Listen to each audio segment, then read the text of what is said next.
Ղուկաս 7 Հարյուրապետի հավատը։ Եվ երբ Հիսուս վերջացրեց իր բոլոր խոսքերը և ժողովուրդը նրան լսեց, Կափառնայում մտավ։ Այնտեղ մի հարյուրապետի ծառա,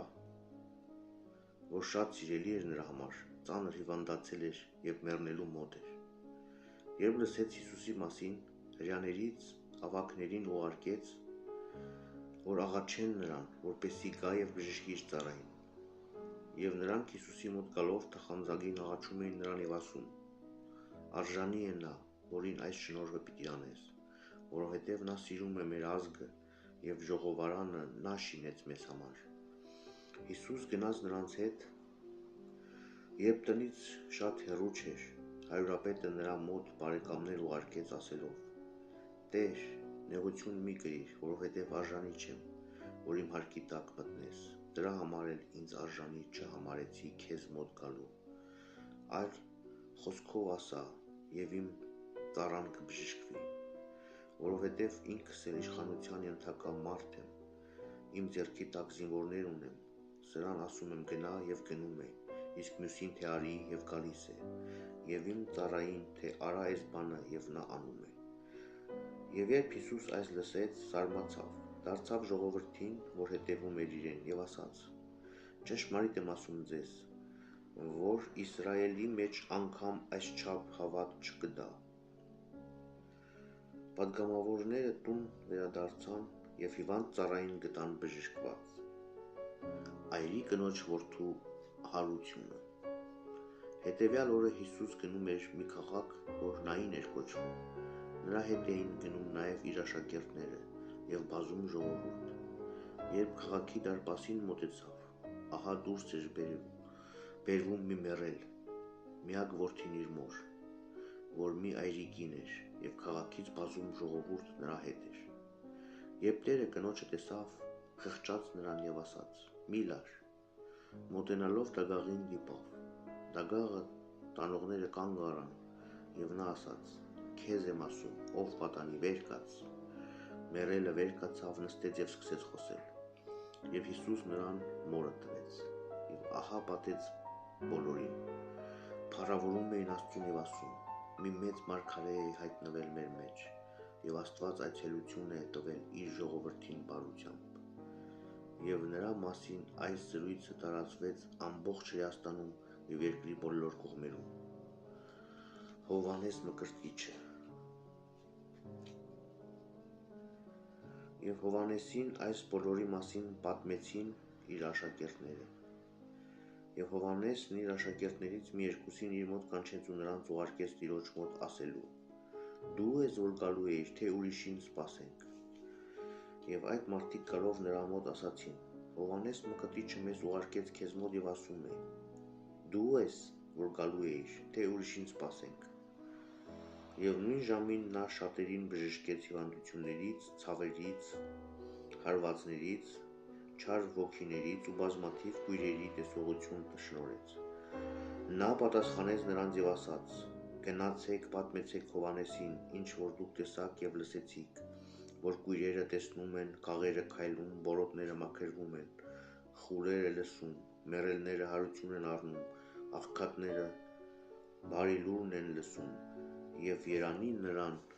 որ իմ պատճառով չի գայթակղվի»։ Եվ երբ Հովհաննեսի պատգամավորները գնացին, նա սկսեց ժողովրդին խոսել Հովհաննեսի մասին. «Ինչ տեսնելու համար դուրս եկաք անապատ, քամուց շարժվող մի եղե՞ք, հապա ինչ տեսնելու համար դուրս եկաք, փափուկ զգեստներով զարդարված մի մարդ։ Ահավասիկ նրանք, որ փառավոր զգեստներով են և փափուկ կենցաղով են ապրում, արքունիքներում են լինում։ Հապա ինչ տեսնելու համար դուրս եկաք, մի մարգարե՞։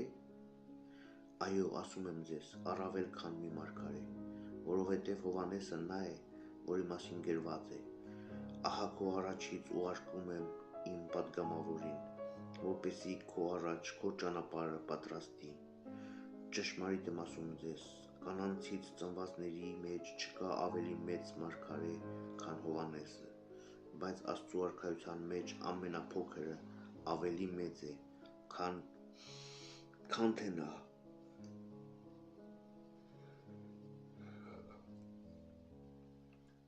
Եվ երբ ամբողջ ժողովուրդը լսեց, նույնպես եւ մաքսավորները ընդունեցին Աստծո արդարությունը, մկրտվելով Հովհաննեսի մկրտությամբ։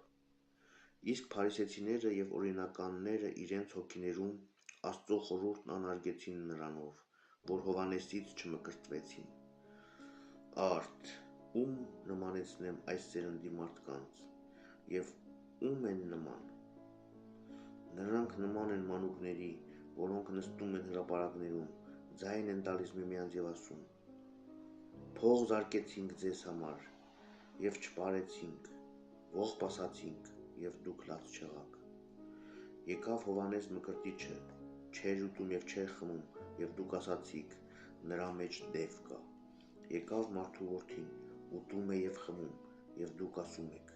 ահա ուտող եւ խմող մի մարդ, մաքսավորների եւ մեղավորների բարեկամ։ Եվ իմաստությունը արդարացվեց իր որդիներից։ Մեղավոր կնոջ հավատը։ Փարիսեցիներից մեկը աղաչում էր նրան, որ իր հետ ճաշ ուտի, եւ նա մտնելով Փարիսեցու տունը սեղան նստեց եւ քաղաքում մի մեղավոր կին կար։ Երբ նա իմացավ, որ Փարիսեցու տանը սեղան է նստել, մի շիշ ասնիվ յուղ բերելով կանգնեց Հիսուսի հետև նրա ոտքերի մոտ եւ լաց էր լինում ու սկսեց արտասուքներով թրջել նրա ոտքերը եւ իր գլխի մազերով սրբում էր, համբուրում էր նրա ոտքերը եւ այդ յուղով օծում։ Իսկ Փարիսեցին, որ նրան հրավիրել էր, տեսնելով այդ, իր մտքում ասում էր. եթե սա մարգարե լիներ, ապա կիմանար, թե ով կամ ինչպիսի մի կին է մոտենում իրեն, որովհետև նա մեղավոր է։ Հիսուս պատասխանեց նրան եւ ասաց. Սիմոն, քեզ ասելու բան ունեմ, եւ սա ասաց. ասա վարդապետ։ Եվ Հիսուսն ասաց. միթե փոխատու երկու պարտապաններ ուներ։ Մի փոխատու երկու պարտապաններ ուներ, մեկը 500 տարեկան պարտք ուներ, իսկ մյուսը 50։ Եվ քանի որ նրանք հատուցելու ոչինչ չունեին, երկուսն էլ պարտքը շնորհեց։ Հիմա ասա, ով ավելի շատ կսիրի նրան։ Սիմոնն ասաց. ինձ այնպես է թվում, թե նա ում ավելի շատ շնորհեց։ Եվ Հիսուս ասաց նրան. ուղիղ տատեցիր։ Եվ դառնալով կնոջ կողմը Սիմոնին ասաց. տեսնում ես այս կնոջը, մտա քո տունը, ոտքերիս համար ջուր չտվիր, իսկ սա իր արտասուքներով թրջեց իմ ոտքերը եւ իր մազերով սրբեց։ Դու ինձ մի համբույր չտվիր, սակայն սա ահա տուն մտնելուց ի վեր չի դադարում ոտքերս համբուրելուց։ Դու յուղով իմ գլուխը ճոծեցիր, սա անուշ յուղով ոտքերս օծեց։ Դրա համար քեզ ասում եմ, իր անհամար մեղքերը կներվեն սրան, որովհետև ուժգին սիրեց, քանզի ում շատ է ներվում,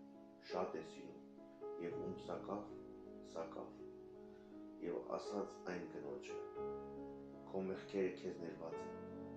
Եվ նրանք, որ նրա հետ սեղան էին նստել, սկսեցին ասել իրենց մտքում. ով է սա, որ մեղքերին թողություն է տալիս։ Եվ նա ասաց այդ կնոջը. քո հավատը քեզ փրկեց, գնա խաղաղությամբ։